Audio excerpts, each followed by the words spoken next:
তো ফ্যামিলি চাইছিল যে ডাক্তার হব। হঠাৎ একদিন মনে হলো যে আমি আসলে কি চাই, এইভাবে আগালে ফিউচার নষ্ট হয়ে যাবে। ভিএস কোডে যে কোনো এক্সটেনশন আছে, যে সাজেশন আসে, এরকম জানতাম না আমি। যখন একটা ওয়েবসাইট তৈরি করতে পারছি তখন তো নিজের ভিতরে অনেক কিছু ফিলিংস কাজ করছে যে আসলে আমি পারবো। কমিউনিটিগুলোতে জয়েন করলে তখন কিন্তু রিয়ালিটি বোঝা যায় যে সবকিছু প্রজেক্ট করে আমাদের হ্যান্ড টু হ্যান্ড দেখাইছে যে কিভাবে প্রজেক্ট ইমপ্লিমেন্টেশন করতে হয়। এই যে তুমি বলতেছিলে 6 মাস ডেইলি 10 ঘন্টা করে অন এভারেজ টাইম তুমি স্পেন্ড করছো। আমার সাথে ভাই কথা বলার পরে স্কিল সেট দেখছে, রিজুমি দেখছে, দেখার পরে বেতন কিছু বাড়ছিল। এই যে বাকি যে তোমার টিমে 4 জন, এরাও কি প্রোগ্রামিং হিরোরই? তো আমি প্রথমে রেজুমি ওপেন করলে আগে এটা দেখি যে এগুলো আছে কিনা উপরে। তো রেজুমিটা যদি ভালো হয় তাহলে তার জন্য ইন্টারভিউতে কল পাওয়াটা অনেক সুবিধা হয়। যে একটা বার্নিং ডিজায়ার তৈরি হইতে হয় যে কোনো কিছু অ্যাচিভ করার জন্য।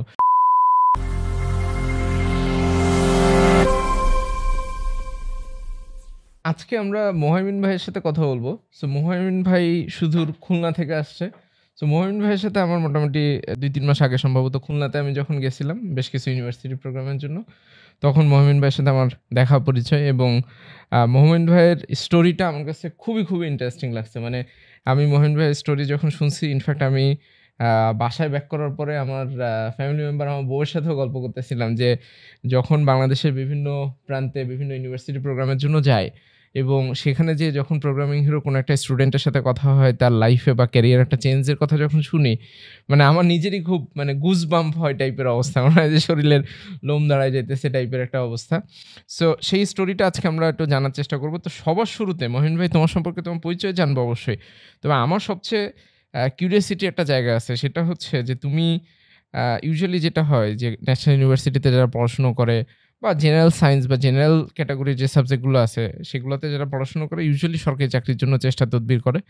এবং সেই সরকারি চাকরি ওই দিকে তুমি না যেয়ে তুমি আসলে সফটওয়্যার লাইনের ভিতরে কীভাবে আসলে? ইনফ্যাক্ট তুমি তো এমন একটা সাবজেক্টে পড়ো যেটার সাথে টেকনোলজির কানেকশন খুব বেশি একটা নাই। এই জার্নিটা সম্পর্কে বলো, কেন সরকারি চাকরি না করে তুমি এটার মধ্যে ঢুকলা, নাকি কখনো চেষ্টা করে দেখছো? জি, আমি ভাইয়া আমার প্রোগ্রামিং প্রথমে শুরু হয় ইন্টার পাস করার পরে। মানে আমার ইচ্ছা ছিল সিএসইতে পড়ার। তো ফ্যামিলি চাইছিল যে ডাক্তার হব। তো আমাকে মেডিকেল কোচিংয়ে ভর্তি করাই দিছিল। তো স্বাভাবিকভাবে মেডিকেল কোচিংয়ে করে 20 দিন মতো ক্লাস করছিলাম, পরে ফাঁকি দিছি আর কি। তো স্বাভাবিকভাবে কোনো ভার্সিটিতে পরীক্ষা দিয়েও হয় নাই। পরে জাতীয় বিশ্ববিদ্যালয়ে ভর্তি হই। তো জাতীয় বিশ্ববিদ্যালয়ে বোটানিতে চান্স হয়। তো আপনার তখনও আমি জঙ্কর ভাইকে ফলো করতাম এবং ইচ্ছা ছিল যে যদি সুযোগ হয় তাহলে প্রোগ্রামিং শিখবো আর কি। তো তখন এই চিন্তা থেকেই ভর্তি হয় অনার্সে। ভর্তি হওয়ার পরে যখন ফার্স্ট ইয়ার ক্লাস শুরু হয় তখন দেখলাম যে আস্তে আস্তে ওইখানে মন বসে যাচ্ছে। তখন আস্তে আস্তে প্রোগ্রামিং থেকে দূরে সরে গেলাম। যে পুরো দস্তুর একাডেমিক পড়াশোনায় কোন সাবজেক্টে ছিল? বোটানিতে। তো প্রত্যেকদিন ক্লাস করতাম, স্যারেদের সাথে ভালো ছিল, আন্ডারস্ট্যান্ডিং ছিল এবং ক্লাসে সবসময় ফার্স্ট হয়েছি। আচ্ছা। এবং মোটামুটি ভালো পয়েন্ট আছে অনার্সে, মাস্টার্সে ডিপার্টমেন্ট ফার্স্ট সেকেন্ড ছিলাম। তো ইচ্ছা ছিল যে ক্যাডার হব বা নন ক্যাডার যে কোনো একটা জব হবে আর কি। এই চিন্তা নিয়ে পড়া শুরু করছিলাম, চাকরির পড়াও শুরু করছি। পরে চাকরির পড়া তো মানে একঘেয়ে যে পড়া, সাধারণ জ্ঞান, বাংলা, এগুলো পড়তে পড়তে একসময় ভালো লাগতো না। দেখা যেত যে সারাদিন 1 থেকে 2 পেজ পড়তে পারতেছি, এরপরে আর ভালো লাগতেছে না, ফোন টিপি বা এইভাবে। তো এইভাবে 2 বছর যাওয়ার পরে মনে হলো যে কি মানে আসলে আমি কি চাই। তো এইটা ভাবতে ভাবতে তো শুরু করলাম যে দেখি তাহলে প্রোগ্রামিং শিখে দেখি কি হয়। মানে সরকারি চাকরি বা এদিকে যে হারে মানে আগাচ্ছি। অলরেডি তুমি কি 2 বছর টাইম এটাতে স্পেন্ড করে 2 বছর প্রোগ্রামিং মানে আপনার জবের জন্য পড়ছি। পরীক্ষা দিছি, ব্যাংক, বিসিএস সবগুলোতে পরীক্ষা দিছি। তো দেখতাম যে টানতো না। মানে পরীক্ষা দিতাম, ফেল করতাম, কিন্তু ভালো লাগতো। কেন জানি আনন্দ লাগতো যে পারি নাই, হয়তো বা সব দাগায় এসেছি এরকম মনে হতো। তো পরে হঠাৎ একদিন মনে হলো যে আমি আসলে কি চাই, এইভাবে আগালে তো আমার ফিউচার নষ্ট হয়ে যাবে। তো আমার ওয়াইফের সাথে ডিসকাস করছি যে কি করা যায়। আমি কি এদিক বাদ দিয়ে ওইদিকে যেহেতু আমার ইন্টারেস্ট আছে, তখনও ছিল এবং মাঝে মাঝে ওয়ার্ডের কাজ করতাম। তো ডিসকাস করার পরে বললো যে তোমার যেটা ভালো লাগে সেটা করো, আমি তোমার পাশে থাকবানি। তো আমি ভাইয়া ওই প্রথমে পাইথন দিয়ে শুরু করি। কারণ এর আগে আমার পাইথনের একটা বই ছিল, তামিম শাহরিয়ার শোভিন ভাইয়ের। তো বই ছিল, বই দেখে শুরু করছি। করার পরে ভাবতাম পাইথন দিয়ে তো সব বড় বড় জায়গায় কাজ হয়, ডাটা অ্যানালাইটিক্স, তারপরে ডাটা সায়েন্সের কাজ। তো ওইগুলো তো আমার পক্ষে সম্ভব না। ও যে ক্যালকুলাসের যে জটিল জটিল ইকুয়েশন আছে তো ভাবছি পাইথন দিয়ে আমার পক্ষে আগানো সম্ভব না। তো হচ্ছে ঝংকার ভাইকে যেহেতু ফলো করতাম, আমি কিন্তু জানতাম না যে ঝংকার ভাইয়ের প্রোগ্রামিং হিরো প্রতিষ্ঠা করছে বা এরকম গ্রুপ আছে, কোর্স হচ্ছে আরকি। তো আপনার হচ্ছে ঝংকার ভাইয়ের গ্রুপে অ্যাড হয়েছিলাম ওই সময় সার্চ দিয়ে, এবং লার্ন উইথ সুমিত যতগুলো আমাদের হচ্ছে প্রোগ্রামিংয়ের গ্রুপ আছে বাংলাদেশে সবগুলোতে অ্যাড হয়েছিলাম। তো যখন অ্যাড হয় তখন ভাইয়া মাসটা ছিল হচ্ছে আগস্টের 22 বা, তো ওই সময় তো আপনাদের ভাই অলরেডি প্রোগ্রামিং হিরোর একটা ব্যাচ চলতেছে, জুলাই থেকে শুরু হয়েছিল। তো ওইটা স্বাভাবিকভাবে আমার জন্য মিস হয়ে যায়। আমি অনেক কষ্ট পাইছিলাম যে এটাই হয়তো ভর্তি হতে পারলে আমি দ্রুত শিখতে পারতাম। তো যেহেতু আবার ভর্তি শুরু হবে ডিসেম্বরে, তো এই কয় মাস কী করব? তো এই সময়টা আমি হচ্ছে নিজে নিজে HTML, CSS, জাভাস্ক্রিপ্ট শিখছি, কিন্তু হচ্ছে কখনো প্র্যাকটিস করা হয় নাই। দেখা যাচ্ছে থিওরি শিখছি, বোটানিতে পড়া অভ্যাস তো ভাইয়া। তো বোটানিতে পড়তাম আর লিখতাম, খাতায় লিখছি। আমি কোড কখনো কম্পিউটারে রান করাইনি। এই যে 4-5 মাসে সবসময় দেখতাম আর এই নোট করতাম যে হচ্ছে less than HTML, greater than দিয়ে ক্লোজ করতাম, এইভাবে লিখতাম। এবং VS কোডে যে কোনো এক্সটেনশন আছে, যে সাজেশন আসে, এরকম জানতাম না আমি। সবসময় হাতে লিখে কোড করছি বা খাতায় লিখছি প্রথমে, তারপরে এইভাবে লিখছি, লিখে টুকটাক কিছু শিখছি। পরে ব্যাচ 7-এ ভর্তি হয়, ওয়েব ডেভেলপমেন্ট ব্যাচ 7-এ ভর্তি হয়। হওয়ার পরে ভাইয়ের সাথে মানে বেশ আসে। ভাইয়া যেহেতু সব কোর্সগুলো ভাইয়ে নিছে, তো ভাইয়াকে এমনি যেহেতু ভালো লাগতো, ভাইয়ের এর আগে ভিডিও দেখছি। তো করতে করতে প্রথম 1 মাসে যে ডেভেলপমেন্ট হয়েছে, তো আমি ভাবছি যে আমার তো 1 বছর শিখেও কোনো কিছু লাভ হয় নাই। মানে ভাইয়া তো প্রজেক্ট করাইছে প্রথমে, HTML, CSS শেখানোর পরে। তো যখন একটা ওয়েবসাইট তৈরি করতে পারছি, তখন তো নিজের ভিতরে অনেক কিছু ফিলিংস কাজ করছে যে আসলে আমি পারবো, বা এরকম ওয়েবসাইট তো কত সুন্দর লাগতেছে দেখতে। তো এইভাবে ভাইয়ের সাথে জার্নি শুরু হয়। তো এখন হচ্ছে এখানে আছি। না, তুমি একটা খুব লম্বা জার্নির কথা বলছো। এখানে আমি বেশ জি। কয়েকটা পয়েন্ট নোট ডাউন করার চেষ্টা করছি। সবার শুরুতে তুমি যখন এই সরকারি চাকরি বা এগুলা তোমার কাছে একটু বোরিং মনে হয়েছে, এবং এই জায়গাটা কাইন্ড অফ আমি আরেকটু ডিটেল এক্সপ্লেন করতে চাই। তুমি আমাকে জি। কারেক্ট করে দিতে পারো যদি আমি রং কোনো একটা এক্সপ্লেনেশন দেই। প্রথমত, অনেকের ক্ষেত্রে কিন্তু এটা অনেক ডিফিকাল্ট হয়ে যায় যে সরকারি চাকরিতে কিন্তু খুব স্ট্যাটিক কিছু ইনফরমেশন পড়তে হয় এবং সেগুলো কাইন্ড অফ মুখস্থ করতে হয়। ম্যাথের জায়গাগুলোতে অবশ্যই অল্প কিছু জি, জি, ডাইনামিক আছে, অবশ্যই। বাট দেন এগেইন ওইটা সবার কাছে হয়তোবা খুব বেশি একটা কমফোর্টেবল লাগে না এবং সেটা সবার জন্য এক্সাইটিং বা এনজয় করা এই টাইপের কোনো কিছু হয় না। তো সেই জায়গাটাতে তুমি যখন এই জিনিসটা দেখলা যে না, এইভাবে তো তোমার জন্য একটু কঠিন হয়ে যেতেছে, সো তুমি ওই জায়গা থেকে পুল অফ করে তখন তুমি তোমার পুরানো ইন্টারেস্ট যেখানে ছিল প্রোগ্রামিং বা রিলেটেড জিনিসপত্র, এবং সবার শুরুতে তুমি একটা খুব চমৎকার কাজ করছো। যখনই কেউ প্রোগ্রামিং শিখতে চায় বা নতুন কোনো কিছু শিখতে চায়, আমি সবসময় বলি যে ওই রিলেটেড যে কমিউনিটিগুলো আছে সেই কমিউনিটির সাথে জয়েন হয়ে যেতে পারলে খুবই খুবই ভালো হয়, বিশেষ জি, করে জি।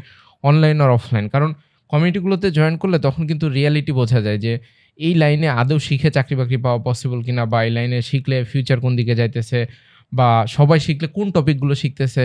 সো জি। রিয়েল জিনিসপত্র জানা যায়। জি, কারণ এরকম ভাই আমারও মনে হয়েছিল। আমি যখন কোর্সের 5 মাসে চলি, তখনও মনে হয়েছে যে আমি কি আসলে চাকরি পাবো? এরকম মনে হয়েছিল। তো ভাবতাম যে আসলে অনেক সময় চোখে সর্ষের ফুল দেখছি যে আসলে এটা দিয়ে হবে কিনা কিছু। কারণ সবকিছু তো অনলাইনে। কাউকে সামনাসামনি দেখি নাই যে কোর্স করে চাকরি করতেছে। হয়তোবা পোস্টার দেখেছি, জব পোস্ট। কিন্তু সেটা তো আসলে চোখের দেখা আর এমনি অনলাইনে দেখা নতুন, আর আমি এই প্ল্যাটফর্মে নতুন ছিলাম।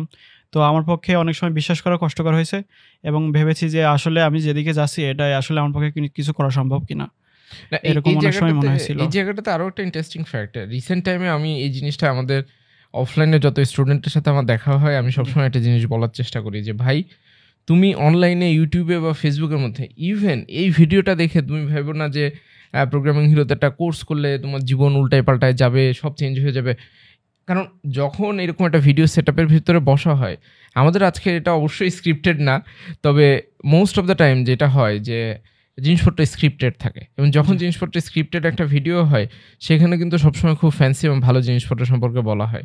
তো সেই জায়গাটাতে সবচেয়ে ভালো যে কাজটা করা যেতে পারে যে এই কোনো একটা ইনস্টিটিউশনে বা যেখান থেকে আমি শিখতে চাচ্ছি সেখানে প্রিভিয়াসলি শিখছে এই টাইপের স্টুডেন্টের সাথে নিজে অফলাইনে যদি কথা বলা যায় ভালো, বা অ্যাটলিস্ট ফোনে কথা বলে যে ভাই কী অবস্থা, কেমন হয়েছে, বা আপনার এক্সপিরিয়েন্সটা কেমন ছিল। সো এবং জেনারেল বা ম্যাস অডিয়েন্স যারা ওই ইনস্টিটিউশন থেকে হয়তো বা কোর্সটা ফিনিশ করতে পারে না, তার কাছ থেকেও জানা উচিত যে ভাই আপনি তো ফিনিশ করতে পারেন না, কী সমস্যা হয়েছিল। যখন এই রিয়েল ইনফরমেশনগুলো জানা যাবে তখন কিন্তু রিয়ালিটিটা বোঝা যাবে, এবং রিয়ালিটিটা বুঝে তখন যদি সামনের দিকে আগানো হয় তাহলে অনেকখানি বেটার। ইনফ্যাক্ট তোমার কোশ্চেনটাই তোমার কাছে আবার একটু ফেরত দিয়ে জি। দিই যে তুমি বলতেছিলা যে অনলাইন নিয়ে তোমার ভিতরে একটু অ্যাম্বিগুইটি ছিল। সো 6 মাসের জার্নিটা তুমি অনলাইনে শেষ করছো। শেষ করার পরে তোমার কি মনে হইছে যে এটা কি অফলাইনে হইলে তোমার জন্য ইফেক্টিভ হইতো, আরো বেশি ইফেক্টিভ হইতো, নাকি অনলাইনে যেভাবে চলছে এটাই তোমার জন্য ভালো ছিল? না, অনলাইনে অবশ্যই ভালো ছিল এবং এটা কোর্স শেষ করার পরে একটা স্যাটিসফ্যাকশন কাজ করছে, মেন্টাল স্যাটিসফ্যাকশন, যে কোর্স শেষ করছি এবং আমার যারা ক্লাসমেট ব্যাচমেট ছিল অনেকে জব পাইছে, এই দেখে আরও বেশি কম্পিটিটিভ হয়েছিল যে ওরা জব পেয়ে যাচ্ছে, আমি কেন পাচ্ছি না। তো কিছু জায়গায় ল্যাগ ছিল, সেটা আমি নিজে থেকে এক্সট্রা পরিশ্রম করে ফিল করছিলাম। পরে যেখানে ইন্টারভিউ দিয়েছি সেখান থেকে কল আসছিল আর কি। So, তুমি এই যে বলতেছো যে অনলাইনে করে বেনিফিট হয়েছে, অনলাইনে করে বেনিফিটটা কোন দিকে হয়েছে? এটা কি ব্যাপারটা এরকম যে অফলাইন হইলে তো অনেক সময় তোমাকে ফিজিক্যালি সেই জায়গায়, যেমন তুমি খুলনাতে থাকতা, সো এখন যদি এটা একটা অফলাইনে একটা জিনিস হইতো তোমার জন্য, অবশ্যই একটা শুধুমাত্র ট্রেনিং বা কোর্স করার জন্য ঢাকাতে এসে থাকা, এটা জি, তো জি। ফিজিবল কোনো জিনিস না আর জি, কি। এটা হচ্ছে কমফোর্টেবল, অনেকে কমফোর্টেবল জোনে থেকে যে এটা পাচ্ছে এটাই অনেক। তাছাড়া যদি অনসাইটে হতো সেক্ষেত্রে সবার মানে এটা দেওয়া সম্ভব হতো না যে আমি যে কোর্স করব এরকম।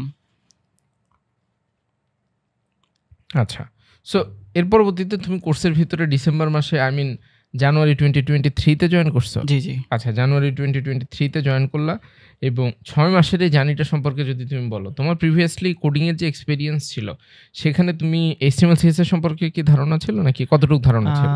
ধারণা বলতে বেসিক ধারণা ছিল এবং পুরোটাই থিওরিটিক্যাল। আমি কখনো ইমপ্লিমেন্ট করিনি যে HTML দিয়ে কিভাবে স্ট্রাকচার করতে হয় বা CSS দিয়ে কিভাবে ডিজাইন করতে হয়, একটা পেজের সাথে আরেকটা পেজ কানেক্ট করতে হয়। তো ভাইয়া এটা ধরে ধরে শিখাইছিল। ইম্পর্ট্যান্ট যে HTML ট্যাগগুলো আছে সেগুলো হচ্ছে ভাইয়া বলছিল যে এইগুলো দেখলেই হবে এবং CSS এর ইমপ্লিমেন্টেশনও দেখাইছিল। আমি কখনো CSS এবং মিডিয়া কোয়েরি কখনো ইমপ্লিমেন্ট করি নাই ওইভাবে। এমনি শিখছি যে এটা দিয়ে এই কাজ করে, কিন্তু আসলে কিভাবে কাজ করে এটা পুরোটা ভাইয়ের হাত থেকেই শিখছি। আচ্ছা, সো এই জায়গাটাতে আমার যেটা জানার খুব কিউরিওসিটি, প্রথমত তোমার HTML CSS সম্পর্কে হালকা কিছু ABCD নলেজ অবশ্যই ছিল। জি, জি। সেই নলেজটা নিয়ে তুমি কোর্সের ভিতরে যখন ঢুকলা, প্রথম 1 মাস হয়তো বা একটু জি, রিল্যাক্স গেছে। ছিল, হ্যাঁ। এর পরবর্তী এক্সপেরিয়েন্সটা যদি শেয়ার করো, জাভাস্ক্রিপ্ট শুরু হইলো, রিঅ্যাক্ট শুরু হইলো, মানে স্টেপ বাই স্টেপ যদি তুমি ওই জার্নিটার কথা সবার সাথে শেয়ার করো। জি, প্রথম 1 মাস ভালোই গেছে, কারণ জেনারেল যেহেতু কনসেপ্ট ছিল, সমস্যা মানে বেশি হার্ড টাইম গিয়েছে জাভাস্ক্রিপ্ট শুরু হওয়ার পরে। জাভাস্ক্রিপ্ট যেহেতু প্রোগ্রামিং ল্যাঙ্গুয়েজ, তো ওইটাই হার্ড পার্ট কিছু ছিল এবং লজিক ইমপ্লিমেন্টেশন আছে এবং যে প্র্যাকটিস টেস্টগুলো দেওয়া হতো ওগুলো আমি সবগুলোই করার চেষ্টা করেছি। তো ওইগুলো করতে যেয়ে দেখা যাচ্ছে যে মাথায় কাজ করতেছে না, কোড মিলতেছে না, তো মাথা আউট হয়ে যেত। তো আস্তে আস্তে আমি সলভ করছি, যেহেতু সলভ করতে হবে প্র্যাকটিস টেস্ট। এই তো আস্তে আস্তে ওইগুলোকে যে সলভ করছো সেখানে কি পরিমাণ সময় তোমার ডেইলি লাগছে? ডেইলি যেহেতু পুরোটাই ফ্রি ছিলাম, তো হচ্ছে খাওয়া ঘুম বাদে সবটাই আমি দিছি আর কি এর পিছনে। আনুমানিক যদি আনুমানিক 10 আওয়ার প্লাস তো হবেই। 10 আওয়ার প্লাস। জি, এইটা ভাই আমি হচ্ছে এই 6 মাসে যে পরিশ্রমটা করছি, আমার মনে হয় যে আমি যদি এটা চাকরির পিছনে দিতাম তাহলে হয়তো বা ক্যাডার হয়ে যেতাম। এরকম ভাবে মনে হয়, কারণ আমি প্রচুর পরিশ্রম করছি। এটা আপনার হচ্ছে 6 মাসে সবকিছু শিখে ফেলছি, যে এর আগে কিছুই ছিল না এবং নন সিএসসি ব্যাকগ্রাউন্ড থেকে এসে আপনার পুরো হচ্ছে সিএসসির এই যে এইসব নলেজগুলো আয়ত্তে আনা। এবং ভাই আমি হচ্ছে প্রোগ্রামিং হিরো কোর্সের পাশাপাশি যে আপনার কোর্সেরা থেকেও দেখতাম টুকটাক, ওইগুলো হচ্ছে ইয়ে করছি এবং এটা সিঙ্ক্রোনাসলি দেখা যাচ্ছে ওইখানেও সিএসএস শিখতেছি, এখানেও সিএসএস শিখতেছি। তো ওনারা তো প্রজেক্ট করে না, ভাইয়া সব কিছু প্রজেক্ট করে আমাদের হ্যান্ড টু হ্যান্ড দেখাইছে যে কীভাবে প্রজেক্ট ইমপ্লিমেন্টেশন করতে হয়। তো এটা পুরোটা ভাইয়ের কাছ থেকে শিখছি এবং লজিক ইমপ্লিমেন্টেশন বা হচ্ছে যেগুলো হচ্ছে ওই জাভাস্ক্রিপ্টের বেলা ভাইয়া আমি হচ্ছে W3 স্কুল ফলো করছি এবং আমি পুরোটাই খাতায় নোট করা আছে, মানে আমার পুরোটা 300 পেজের খাতা আছে জাভাস্ক্রিপ্টের। এটা আপনি শুনলে অবাক হবেন এবং পুরোটা বাংলায় লেখা। বাংলায় লেখা? জি, আমি হচ্ছে ইংলিশ বিভিন্ন ব্লগ টলগ ইয়ে করে টিউটোরিয়ালস পয়েন্ট W3 স্কুল এগুলো থেকে বাংলায় ইয়ে করে আমি হচ্ছে ইয়ে করতাম। কারণ মেইনলি ভাই হচ্ছে যেগুলো শিখছি সেগুলো আমার মনে থাকে না, কারণ নন সিএসসি থেকে এসেছি। তো আমি কি করতাম, লিখতাম সব কিছু, বাইরে থেকেও নোট নিতাম। তো আর একটা এমনি মেইন নোট থাকতো। তো আমার হচ্ছে জাভাস্ক্রিপ্টের 300 পেজের একটা খাতা ফিল হয়ে গেছে আছে নোটে, ওইখানে র কোড সব লেখা আছে, যে জাভাস্ক্রিপ্ট HTML CSS সব কোড আমি ওইখানে লিখতাম। তো ওইটা লেখার পরে দেখা যাচ্ছে যে প্রবলেমগুলো সলভ করতে পারতেছি, মানে মাথায় ঢুকছে আর কি। তোমার কথা শুনতে শুনতে আমার খুব ইন্টারেস্টিং একটা জিনিস মাথার মধ্যে আসছে, সেটা হচ্ছে এই যে তুমি বলতেছিলে 6 মাস ডেইলি 10 ঘন্টা করে অলমোস্ট অন এভারেজ টাইম তুমি স্পেন্ড করছো, সেই জায়গাটাতে আবার তুমি বললা যে এই পরিশ্রম যদি আমি সরকারি চাকরির পিছনে দিতে পারতাম তাহলে এতদিনে ক্যাডার হয়ে যেতে পারতাম। আমার তখন একটা জিনিস মনে আসছে, মানে এটা একদম ধরা বাঁধা কোনো সূত্র বা মানে এটা জাস্ট আমার পার্সোনাল একটা থট, মানে আমার পার্সোনাল একটা চিন্তা মাত্রই মাথায় আসলো। সেটা হচ্ছে যে তুমি যখন সরকারি চাকরির প্রিপারেশন নিছো তখন কেন ডেইলি 10 ঘন্টা টাইম দিতে পারো না? আমার একটা মানে কাইন্ড অফ হাইপোথিসিস বলা যেতে পারে যে মানুষজন বাইরে থেকে জিনিসপত্র অনেক গ্লোরিফাইড দেখে, যে সরকারি চাকরিতে গেলে হয়তো বা লাইফটা সেটেল হয়ে যাবে, এটা সেটা বিভিন্ন কিন্তু কোনো একটা জিনিস তুমি এরকম কঠোর পরিশ্রম বা ওই যে একটা ডিজায়ারের কথা বলে যে একটা বার্নিং ডিজায়ার তৈরি হইতে হয় যে কোনো কিছু অ্যাচিভ করার জন্য, সেটা সম্পর্কে তোমার একটা ভালো কানেকশন তৈরি হইতে হয়, একটা ইমোশনাল কানেকশন তৈরি হইতে হয়, একটা স্পার্ক মোমেন্ট তৈরি হইতে হয়, যেটা থেকে তো মনে হয় যে এই জিনিসটা অ্যাচিভ করার জন্য এখন আমি আমার জান প্রাণ উজাড় করে দিয়ে যা প্রয়োজন এটা অ্যাচিভ করার জন্য সেটা আমি করব। এবং সেটা অনেক সময় দেখা যায় যে এই সরকারি চাকরি বা এটা কাইন্ড অফ আমার কাছে মনে হয় যে মরিচিকার মতো একটা জিনিস, সবার জন্য হয়তো বা এটা অথবা সেটা সুইটেবল কোনো কিছু না। সেই জায়গাটা থেকে মানে আমি বলতেছি না যে সবাইকে প্রোগ্রামিং শিখতে হবে, আমার এখানে যেটা লেসন বা আমি যেটা এক্সপ্লেন করার চেষ্টা করতেছি যে যেইটা ভালো লাগে, যেইটাতে ওই মোমেন্টটা তুমি পাইতেছো, যেটা টানা 10 ঘন্টা পরিশ্রম করা শেখার পিছনে একটা, তারপরে আমার ক্লান্তিবোধ কাজ করতেছে না, একটা স্যাটিসফ্যাকশন কাজ করতেছে, সেটার পিছনে আমার কাছে মনে হয় যে 6 মাস থেকে 1 বছর সময় দিয়ে দেখা উচিত যে এটা আমাকে জীবনে কোথায় নিয়ে যায়। এবং যারা ভাই মেইনলি নন সিএসসি থেকে এই ফিল্ডে আসতে চায়, মানে যাদের প্যাশন কাজ করে, তারা আসলে মানে ভালো করে এই ফিল্ডে আমি যতটুকু দেখছি, মানে আমাদের কোম্পানিতে একজন বাদে সবাই নন সিএসসি, তো সবাই ভালো করতেছে, তো তাদের প্যাশন কাজ করে আসলে, যেই প্যাশন থেকে তার অন্য ফিল্ড থেকে এসছে এইখানে, এবং তারা মানে অমানসিক পরিশ্রম করার একটা ক্যাপাবিলিটি দেখলাম যে আছে। আর বিশেষ করে ভাই আমাদের যেসব অ্যাসাইনমেন্টগুলো দেওয়া হয়, আমি অ্যাসাইনমেন্টের সময় রাত 2টা-3টা পর্যন্ত অ্যাসাইনমেন্ট করছি, আবার সকাল 5টার সময়টাও করছি, কারণ আমাকে ওই টাইমের ভিতরে শেষ করতে হবে। তো ওই সময় যে ভাই এই এটা তৈরি হয়েছে, তো এটা এখন ডিসিপ্লিন তৈরি হয়েছে। হ্যাঁ, ডিসিপ্লিন মানে সেরকম ডিসিপ্লিন। এবং এখন হচ্ছে অফিস করে এসে স্টাডি করি, আবার নিজের কিছু কাজ করি। তো এখন কিছু ক্লান্তি মনে হয় না যে আমি অফিস করে এসে এইসব করতেছি, এরকম একটা তৈরি হয়ে গেছে। একটা খুব ইন্টারেস্টিং ব্যাপার যে তোমার বিভিন্ন সময় যে জিনিসটা হয় যে সেলফ লার্নিং বা সেলফ পেসড লার্নিং যেটা বলে, যে আমি কোর্স কিনবো, আমার যখন মন চায় আমি তখন দেখবো, যখন মন চাইবে না তখন দেখবো না, এই যে একটা প্রসেস বা এই যে একটা ওয়ে, এই ওয়েতে আসলে কতটুকু শেখা যায় মানে we have a very doubt. কারণ পুরো জিনিসটার ভিতরে আমার কাছে মনে হয় যে যখন এই যে একটা ডিসিপ্লিন থাকে না, একটা প্রসেস থাকে না, একটা প্ল্যান থাকে না, তখন সামনের দিকে আগানো ইটস ভেরি ডিফিকাল্ট। তোমার কি মনে হয়? জি, সেটা তো অবশ্যই। আমি হচ্ছে ভাই কোর্সেরা থেকে কোর্স করছি, কিন্তু কিছুই শিখি নাই, কিন্তু থিওরি ছাড়া ওনারা তেমন কিছু করেন না হ্যান্ড টু হ্যান্ড। কিন্তু ভাই আমি প্রোগ্রামিং হিরোতে ভর্তি হওয়ার পরে কমিউনিটির সাপোর্ট পেয়েছি, বড় ভাইরা ছিল, ব্যাচমেটরা ছিল, তারপরে হচ্ছে ভাইয়া রেগুলার ভিডিও দিত এবং সাথে প্র্যাকটিস সেট থাকতো। তো এই যে ডিসিপ্লিন, এবং একটা ভিডিও শেষ করার পরে আরেকটা ভিডিও দেখাচ্ছে আসতেছে, তারপরে অ্যাসাইনমেন্ট থাকতো, অ্যাসাইনমেন্টের ডেডলাইন থাকতো, তো ওই ডেডলাইনের ভিতরে শেষ করার যে একটা কাজ করতো নিজের ভিতরে, এটা থেকে আরও বেশি হয়েছে, লার্নিংটা হয়েছে বেশি, এবং যে একটা নির্দিষ্ট টাইম যে আছে কাজ করার যে ক্যাপাবিলিটি, এটা তৈরি হয়ে গেছে। আমি যদি ভাই কোর্স না করতাম তাহলে হয়তো অফিসে টিকে থাকাতে আমার জন্য কঠিন হয়ে যেত। এটা যে 8 ঘন্টা অফিস করা এবং হচ্ছে বাসায় এসে নিজের জন্য যে সময় দেওয়া, মানে পুরোপুরি লাইফ স্টাইলটা এক প্রকার চেঞ্জ হয়ে গেছে। জি, পুরোটাই চেঞ্জ হয়ে গেছে ভাই। আমি হচ্ছে ভাই যখন চাকরি পড়া পড়তাম তখন দেখা যাচ্ছে সকালে 1 ঘন্টা পড়ছি, রাতে 2 ঘন্টা পড়ছি, বাকি সময় হয় ঘুমাইছি, নাহলে ফোন টিপছি। তো এইভাবে গেছে 2 বছর।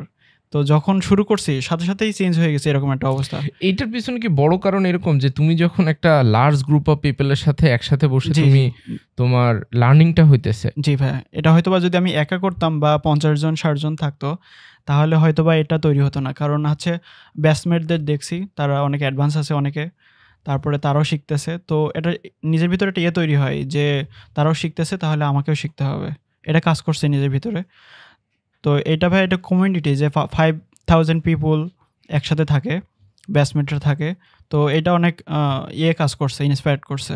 এবং এখনও ভাই আমাদের ব্যাচে যারা আছে অনেকের সাথে কমিউনিকেশন হয়, তো অনেক কিছু মানে একটা এক্সপিরিয়েন্স কাজ করে, যে অনেকেই নন সিএসসি থেকে এসছে, অনেকে অনেক হার্ডশিপ করছে, অনেকে বাবাও মারা গেছে দেখা যাচ্ছে অ্যাসাইনমেন্ট করতেছে, এরকম হয়েছে।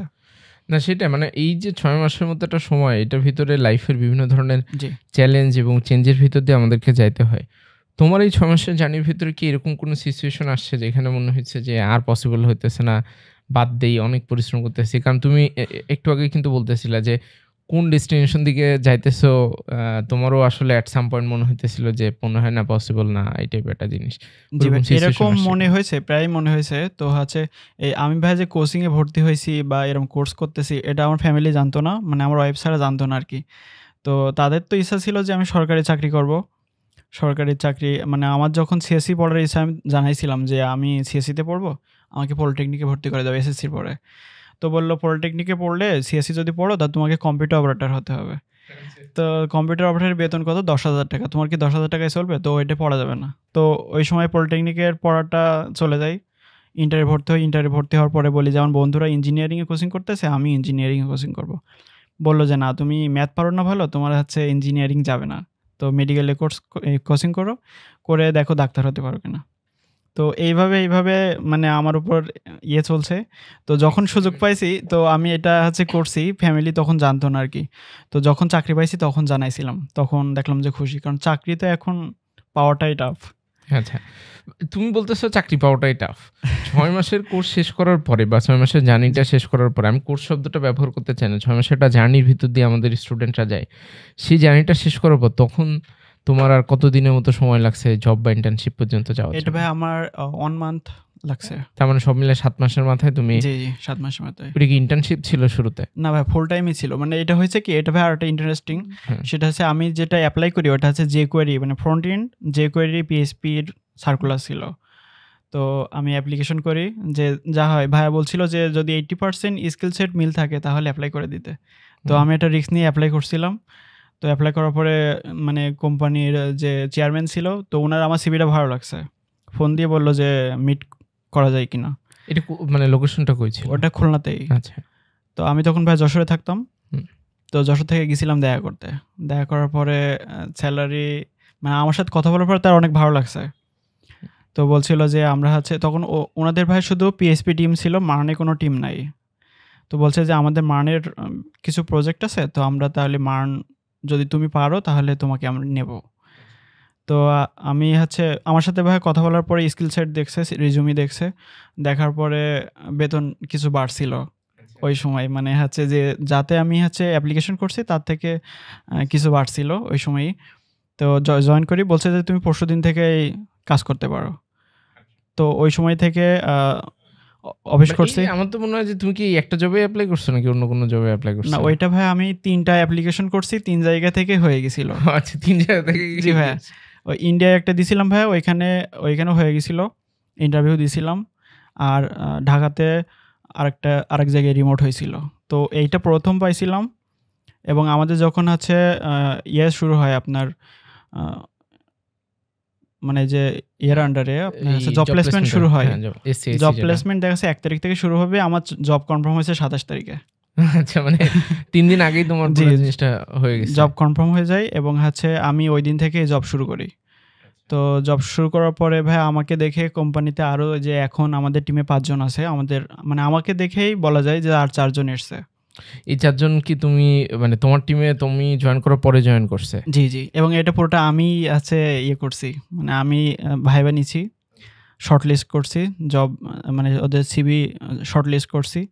এবং হচ্ছে আমাদের জুনায়েদ ভাইয়াকে বলছি এবং হচ্ছে আমাদের বিডি জবসে সার্কুলার। মানে কি ওইটা কি ওই এই যে বাকি যে তোমার টিমে ৪ জন এরাও কি প্রোগ্রামিং হিরোর? জি, জি, প্রোগ্রামিং হিরোর। এবং আমি হচ্ছে যখনই সার্কুলার চলে আমি জুনায়েদ ভাইয়াকে বলি, যেহেতু আমি জুনায়েদ ভাইয়ের গ্রুপে ছিলাম এবং আমরা হচ্ছে বিডি জবসেও সার্কুলার দেই।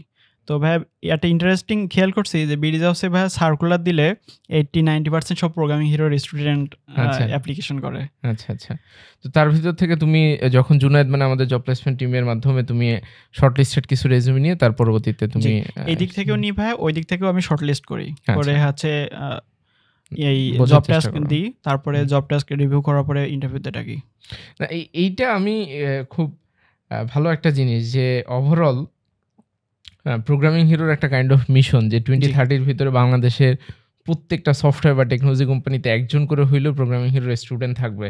এটা একটা কারণ হচ্ছে মানে যখন আমরা কোনো একটা জায়গাতে শেখার জন্য একত্রিত হই বা একটা টিম আপ করি, সেখানে কিন্তু একটা কমিউনিটি বিল্ড হয়, এবং সেইটা যদি একটা স্ট্রং কমিউনিটি তৈরি হতে পারে, একটা স্ট্রং নেটওয়ার্ক তৈরি হতে পারে, কারণ বাংলাদেশের মেজরিটি স্টুডেন্ট কিন্তু অনেক নামি দামি স্কুল কলেজ বা ইউনিভার্সিটিতে পড়ার হয়তো বা সুযোগ হয় না, কিন্তু পরবর্তীতে যদি এরকম একটা নেটওয়ার্কের ভিতরে কানেক্ট হতে পারে যেখানে তার সমসাময়িক সময়ের বিভিন্ন মানুষজন মোটামুটি ভালো ভালো ক্যারিয়ারের দিকে যাইতেছে। ফর এক্সাম্পল, তুমি যখন এই যে তোমার কোম্পানিতে জয়েন করলাম, পরবর্তীতে এমন না যে প্রোগ্রামিং হিরোর রেজুমি দেখেই তুমি তাকে হায়ার করে ফেলছো, বাট তুমি কিন্তু অ্যাটলিস্ট জানো যে ও 6 মাস ধরে কোন জার্নির ভিতর দিয়ে গেছে। সো তোমার ওই একটা আছে আর কি, যে আইডিয়া আছে, এবং সেই জায়গা থেকে অ্যাটলিস্ট একটা পজিটিভ ভাইব আছে, এবং সেখান থেকে যখন তুমি তাকে জব টাস্ক দিছো, সে যখন কমপ্লিট করছে তখন সে কিন্তু অটোমেটিক্যালি হায়ার্ড হয়ে গেছে। সো এটা আমার কাছে মনে হয় যে খুব চমৎকার একটা মানে মেলবন্ধন তৈরি হয়েছে বলা যেতে পারে। জি। এবং ভাইয়া যারা মানে রিক্রুট হয় তাদের আমি আসলে বলি যে তুমি তো কোর্স করছো, কিভাবে প্রজেক্ট সেট আপ করতে হয় তো জানো, তো ওইভাবে সেট আপ করে ফেলো।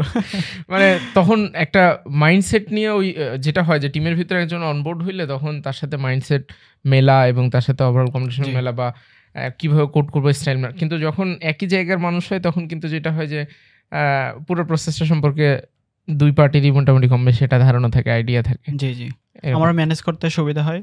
আচ্ছা। তো এইভাবে চলতেছে। তো তুমি যে কোম্পানিতে আছো এখানে তোমার কতদিন হইলো ওভারঅল? এখানে ভাইয়া 11 মাস হয়েছে। আচ্ছা, 11 মাস হয়েছে। আমি ডিরেক্টলি ইউজুয়ালি মানুষজন যেটা হয় কি, এই টাইপের ইন্টারভিউ হইলে কমেন্টের ভিতরে স্যালারি জানতে চাই। আমি স্যালারি জানতে চাই না, কারণ স্যালারি খুবই ব্যক্তিগত ইনফরমেশন। তবে তোমার কাছে আমি যে জিনিসটা জানতে চাই যে 2টা বছর ধরে সরকারি চাকরির চেষ্টা করছিলা, অ্যান্ড দেন তার আগে তো অনেক পড়াশুনো করছো একটা লম্বা সময় ধরে, অ্যান্ড দেন ফাইনালি তুমি 6 মাস একটা শেখার পিছনে টাইম ইনভেস্ট করছো, এবং 7 মাসের মাথায় তোমার একটা জব বা ইন্টার্নশিপ ফাইনালি বা ফুল টাইম জবই হয়ে গেছে, এবং এখন অলমোস্ট প্রায় 1.5 বছরের মতো তো হয়েছে নাকি? জি 1.5 বছরের মতো কাজ করতেছো। সো ওভারঅল আমি বলতেই পারি যে 2টা বছর ধরে তুমি প্রোগ্রামিং বা টেকনোলজির সাথে কানেক্টেড। এই 2 বছর পরে আসার পরে ফাইন্যান্সিয়ালি এবং মেন্টালি তুমি কি স্যাটিসফাইড কিনা? জি ভাই, অবশ্যই অনেক স্যাটিসফাইড। মানে ব্যাপারটা কি এরকম যে তুমি ওই যে সরকারি চাকরি, মানে আমি এটা বলতে চাইতেছি না যে সরকারি চাকরির থেকে এটা ভালো জিনিস, আমি যেটা বুঝাইতে চাচ্ছি যে তুমি মেন্টালি হ্যাপি কিনা, কারণ হ্যাপি হওয়াটা আমার ভাই কখনোই মনে হয় না যে আমি ওইদিকে কেন যাইনি, এরকম আমার কখনোই মনে হয় না যে সরকারি চাকরির জন্য পড়া আমার ভালো ছিল বা এখন যে এই লাইনে এসেছি আমার অনেক প্যারা দিচ্ছে, এরকম আমার কখনোই মনে হয় না। তুমি তোমার টিমে অলমোস্ট প্রোগ্রামিং হিরো 4 জন স্টুডেন্ট অলরেডি এখন কাজ করতেছে। জি তুমি বলতেছিলে যে বিডি জবসের ভিতরে তুমি 80-90% বেসিক্যালি প্রোগ্রামিং হিরোর স্টুডেন্ট পাও। তো যখন তুমি আসলে রেজুমেগুলো শর্টলিস্ট করো, তুমি কোন কোন জিনিসপত্রগুলো দেখো? এই কোশ্চেন জিজ্ঞাসা করার পিছনে একটা কারণ আছে। কারণটা হচ্ছে এই এপিসোডটা হয়তো বা আমাদের প্রোগ্রামিং হিরোতে যারা এখন স্টুডেন্ট অবস্থাতে আছে তারাও অনেকে দেখবে, তাদের জন্য এটা অনেক সময় একটা ভালো হেল্পফুল ভিডিও হতে পারে। সেই জায়গা থেকে যদি বলো যে একটা রেজুমের ভিতরে তুমি আসলে কি খুঁজো? জি, রেজুমিতে ভাইয়া প্রথম যে পার্টটা সেটা হচ্ছে তার ডিটেলস থাকতে হবে, মানে গিটহাব লিঙ্ক, লিঙ্কডইন এগুলো থাকতে হবে, এবং এগুলো অবশ্যই গুছানো থাকতে হবে। তো আমি প্রথমে রেজুমি ওপেন করলে আগে এটা দেখি যে এগুলো আছে কিনা উপরে, তারপরে দেখি যে তার স্কিল সেটটা সাজানো আছে কিনা। মানে আমি যখন করছি তখন আমারটাই ছিল যে ফ্রন্ট এন্ড আলাদা, ব্যাক এন্ড আলাদা, এবং টুলসের যদি কোনো এক্সপিরিয়েন্স থাকে তাহলে সেগুলো থাকবে। তো ভাই আমি প্রথমে যেটা দেখি যে আমি যদি মার্নি স্ট্যাকের সার্কুলার দেই তাহলে মার্নি স্ট্যাকের বাইরে তার কোনো স্কিল সেট আছে কিনা। বিশেষ করে যখন টেইলউইন্ড সিএসএস লেখে অনেকে দেখি ডেইজি ইউআই লিখে রাখে। আচ্ছা। তো ডেইজি ইউআই আসলে কীরকম স্কিল সেট আমি জানি না। তো এই ভুলগুলো মানে না করলে ভালো হয়, কারণ টেইলউইন্ড সিএসএস নিজেই তো একটা স্কিল সেট, ওর ভিতরে অনেকগুলোই লাইব্রেরি চলে আসে, সিএসএস লাইব্রেরি। তারপরে ভাই যদি কারো এক্সট্রা কিছু থাকে তাহলে সেটা অবশ্যই লিখবে।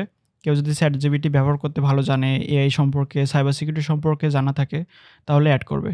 এবং অনেকে দেখি যে তারা পারে কিন্তু স্কিল সেট খুবই কম, শুধু লিখে রাখছে যে রিয়াক্ট, জাভাস্ক্রিপ্ট, টেইলউইন্ড সিএসএস। এরকমও আমি কয়েকটা রেজুমি পাইছি। তো এইগুলো করলে তাদের জন্য আসলে স্ক্রিনিং করাটা কষ্টকর হয়ে যায়। তো তারা যা পারে যদি সেগুলো সব ক্লিয়ারলি যদি লিখে ফেলে তাহলে সেটা খুবই ভালো হয়। এবং বিশেষ করে প্রজেক্ট শোকেজে প্রজেক্ট আমি সাধারণত ওপেন করি, 1-2টা ওপেন করলে বুঝতে পারি যে স্টুডেন্ট কেমন।